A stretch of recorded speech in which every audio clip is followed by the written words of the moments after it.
Olá pessoal, bem-vindos a mais um vídeo aqui do RBTech. Eu sou o Ricardo e no vídeo de hoje eu vou falar sobre hidrocooler ou water cooler selado, como preferirem. Eu tenho aqui um sistema da Corsair, um H60, eu vou utilizar ele porque ele foi a base dos meus testes e eu quero passar algumas informações que eu considero relevantes, importantes para quem vai adquirir, para quem está pensando em adquirir um sistema como esse e também para quem já adquiriu e daqui a pouco fez a instalação e esqueceu de alguns detalhes que podem ocasionar problemas com o passar do tempo. Então são dicas gerais, não vou apresentar nenhum teste aqui, apenas vou expor a minha opinião sobre o produto com base nos testes e nos experimentos que eu fiz já utilizando ele. Eu usei por mais de um ano na minha máquina esse hidrocooler aqui, e ele foi substituído agora por um cooler a ar na minha máquina nova, porque eu não gostei da aparência que esse sistema gerou no meu gabinete novo, eu acabei trocando ele por quesitos mais estéticos.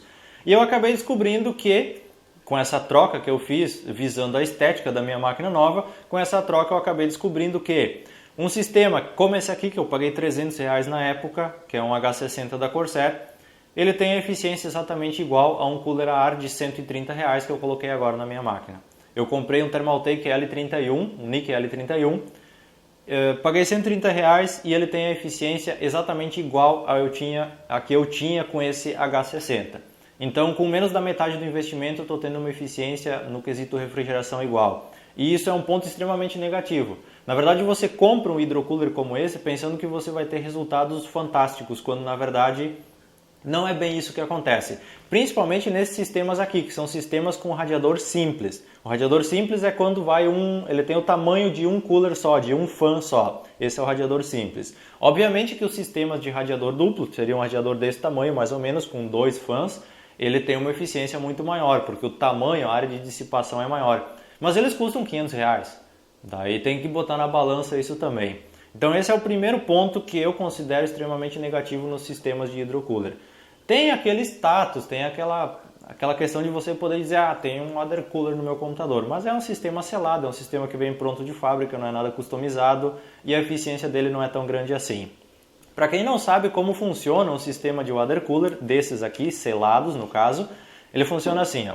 Aqui tem o bloco que vai no processador, esse bloco aqui é o dissipador, a área de dissipação, ele vai então no processador e aqui embutido tem uma bomba que faz girar, que faz o loop com um líquido de arrefecimento que está dentro aqui das mangueiras, dentro do sistema.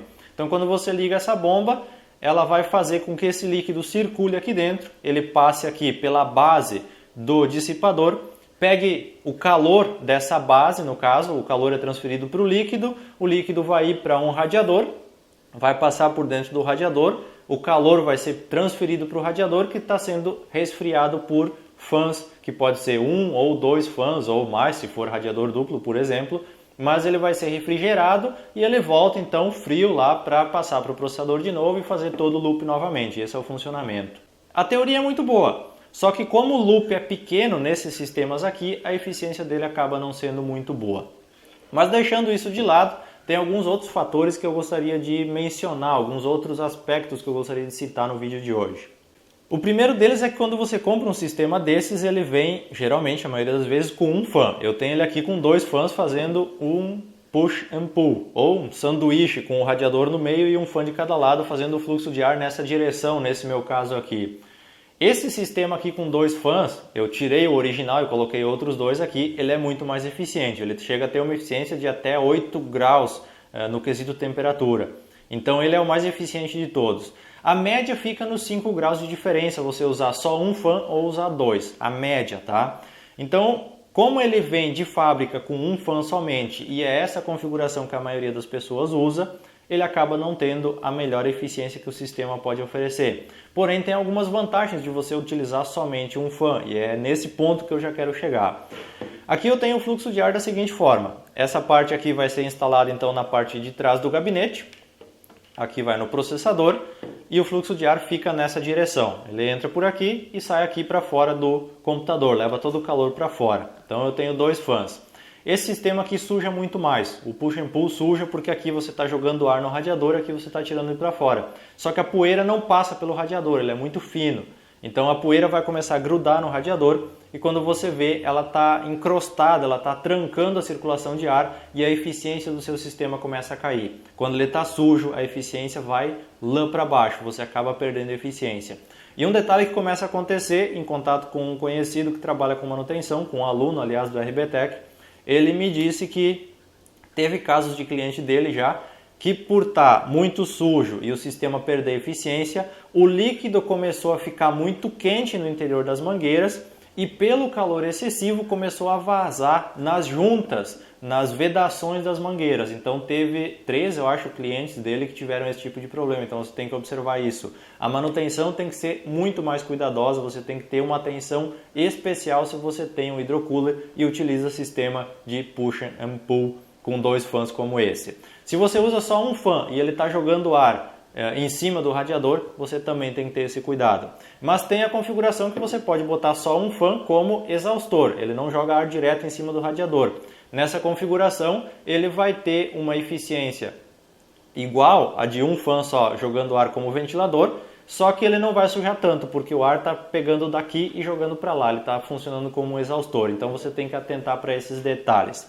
Uma outra coisa, se você quiser fazer um sistema de duplo fã como esse daqui, é interessante você não utilizar o fã original e um fã diferente. É interessante você usar 2 iguais, comprados na mesma época, que tenham o mesmo fluxo de ar, a mesma rotação, 2 que tenham exatamente as mesmas características. Isso é importante para não gerar um ruído excessivo por parte de um deles ou por conta do descompasso do sistema, porque é muito importante a mesma quantidade de ar que é jogada em cima do radiador ser tirada para fora dele. Então é muito importante que esse detalhe seja observado para não gerar uma turbulência do ar aqui no radiador e fazer um barulho acima do normal, acima da média.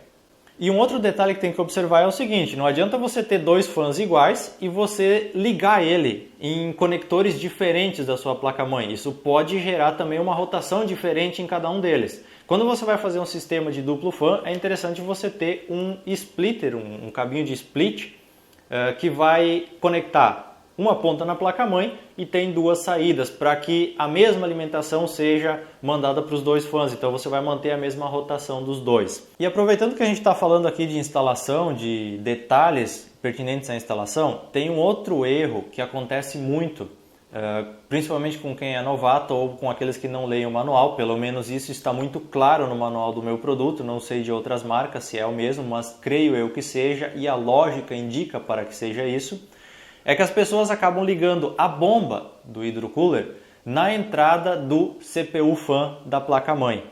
E esse é um erro que vai ocasionar muitos problemas, ao menos a teoria nos diz isso, na prática talvez não, mas enfim, eu acho que é danoso sim. Por quê? A bomba ela foi feita para trabalhar em 12 volts. Se ela estiver trabalhando com menos potência do que isso, com menos tensão do que isso, ela vai trabalhar de forma forçada, ela vai acabar forçando o motor para conseguir fazer o loop do líquido por dentro do sistema. E como todos devem saber, a maioria das placas-mãe tem controle de tensão na entrada, no conector CPU fan da placa, porque conforme a temperatura do processador, ela vai jogando mais tensão para o ventilador girar mais rápido e arrefecer melhor o sistema. E é aí que está o problema, você acaba fazendo a sua bomba trabalhar com menos de 12 volts. Então quando você for instalar um sistema como esse, a bomba deve ser instalada em uma entrada, em uma conexão da placa-mãe que forneça os 12 volts. Preferencialmente em uma daquelas conexões que seja para fãs do gabinete, que não tem controle de rotação através de PWM ou através de um outro tipo de controle que a placa-mãe ofereça. Faça a sua bomba sempre receber 12 volts, não menos do que isso. Comparando de forma grosseira, é como você está, por exemplo, de carro subindo uma lomba e tentando subir essa lomba em 4ª, 5ª marcha. Você percebe que o motor está forçando e não consegue dar a potência que o motor precisa. É mais ou menos o que vai acontecer. A bomba trabalhando com menos de 12 volts, ela vai estar forçando porque o líquido vai ficar pesado dentro do loop e não vai conseguir fazer a circulação de forma correta. Então sempre ligue a sua bomba em um conector que forneça os 12 volts, que não tenha controle via PWM, como é o caso do CPU fan. No conector do CPU fan da placa-mãe, você deve ligar os fãs, os coolers do seu sistema. Daí sim você vai ter o controle, porque quando a temperatura for baixa, por exemplo, a placa vai reduzir a rotação dos ventiladores e vai aumentar também a questão silêncio. E quando a temperatura do processador aumentar, ela vai aumentar a rotação dos fãs e vai arrefecer melhor o líquido do seu sistema. Então atentem para esse detalhe. Não liguem a bomba na conexão CPU fan. E agora um último detalhe para encerrar o nosso vídeo é que esses sistemas selados aqui, eles vendem a ideia de que eles são livres de manutenção, ou seja, você não precisa fazer manutenção no sistema, correto? Em parte sim. Na verdade o que você não precisa é abrir esse sistema para repor líquido, ele nunca vai evaporar porque ele é um sistema completamente lacrado. Mas o livre de manutenção não significa que você, por exemplo, não deve limpar o radiador, não deve conferir a questão dos fãs para ver se eles estão funcionando corretamente, não deve lubrificar os fãs de tempos em tempos para que eles não apresentem falha ou até mesmo um desgaste prematuro. Então você tem que fazer uma manutenção para manter o sistema limpo, para manter ele funcionando perfeitamente. Mas óbvio que você não precisa cortar a mangueira, repor líquido e emendar a mangueira de novo, isso não. Então o livre de manutenção aqui é no que diz respeito ao líquido de arrefecimento. Mas o sistema precisa sim de uma atenção redobrada, eu diria que até mais do que os sistemas de refrigeração a ar, porque o radiador tem um espaço para passagem do ar muito estreito e acumula muita poeira, então ele precisa ser limpado com uma frequência maior do que a maioria dos sistemas de refrigeração a ar. Bom, isso era o que eu tinha para falar sobre sistemas de hidrocooler. Eu espero que o vídeo tenha sido esclarecedor, que tenha ajudado você que está em busca de um sistema como esse, ou você que daqui a pouco instalou ele de forma incorreta, para você revisar isso. E também que o vídeo sirva de alerta para você não achar que é simplesmente jogar isso aqui para dentro da máquina e ele vai funcionar a vida toda sem fazer manutenção nenhuma. Precisa ter atenção, precisa ter cuidado como qualquer outro equipamento do seu computador. Se você quiser avaliar esse vídeo, sinta-se à vontade. Se você tem alguma dúvida, crítica ou sugestão, comente aqui logo abaixo e a gente pode discutir um pouco mais sobre o assunto. No mais, meu muito obrigado por ter assistido e até uma próxima oportunidade.